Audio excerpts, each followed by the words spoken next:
They stood in front of everyone at the reunion, wine glasses raised, grins stretching wide.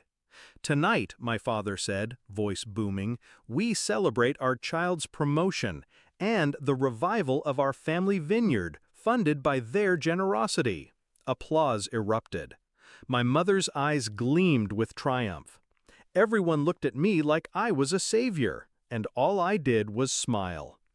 The vineyard was their dream, their pride, their obsession, but it was also their curse. Years of debt, poor choices, nights where the lights flickered off because bills went unpaid. And through it all, I was the afterthought. The child told to understand the sacrifices while my clothes came from thrift shops and my tuition was a maybe. I learned early that love, in their house, had a price tag, and I wasn't worth enough. The promotion changed everything, at least for me. After years of clawing my way up, I had finally earned respect, a title, security. I expected congratulations, maybe pride. What I didn't expect was a Facebook post, a smiling photo of my parents beneath the Vineyard sign. Caption: "So proud of our child who will be funding the revival of our family legacy. The Vineyard rises again." Hundreds of likes, dozens of comments, and not a single word from me. I stared at the screen, bile rising. They had turned my success into their bailout, and they didn't even ask. I didn't confront them, not yet. That would have been too easy. Instead, I waited, watched. Every time a cousin messaged congratulations, every time an old neighbor sent me thank you notes, every time my parents called, voices dripping with excitement, talking about renovations and equipment I hadn't agreed to fund, the anger sharpened into clarity. I wouldn't fund their vineyard. I would bury it.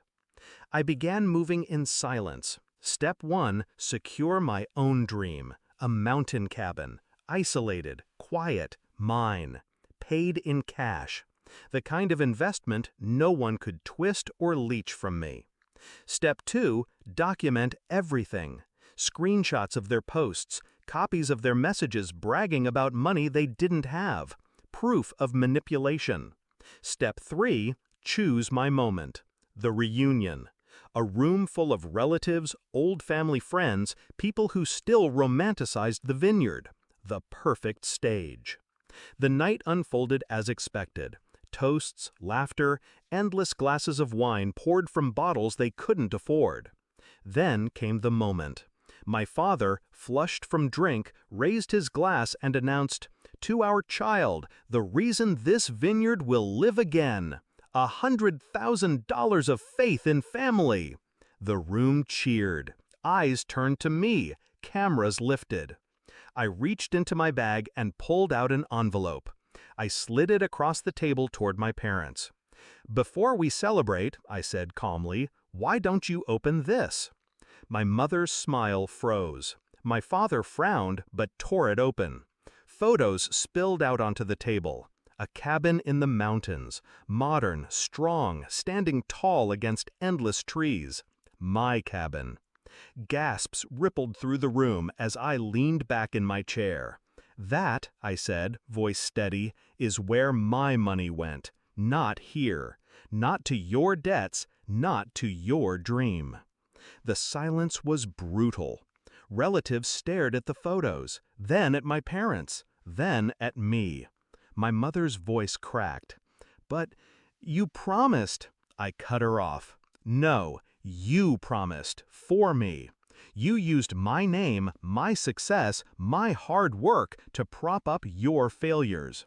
You told the world I'd save you, but I owe you nothing." My father's face burned red. He tried to laugh it off, to spin it, but the room wasn't buying it. They all saw the truth laid bare on the table. Parents who gambled their child's life for their vineyard. And a child who had finally cut the cord. I stood, left the photos behind, and walked out. The echo of whispers followed me, sympathy for me, shame for them. My phone buzzed all night. calls from my mother, messages from my father, pleas from my siblings. I didn't answer. The only sound I wanted was the crackle of the fireplace in my cabin, the wind through the trees, the quiet I had bought for myself. The reflection. They smiled when I got promoted, not because they were proud, because they thought it was their second chance. But their vineyard will rot, their debts will drown them, and they will know, with every empty glass, with every crumbling wall, that the one person they relied on chose freedom over family. They once taught me that love had a price tag. Tonight, I showed them mine. It wasn't $100,000. It was goodbye.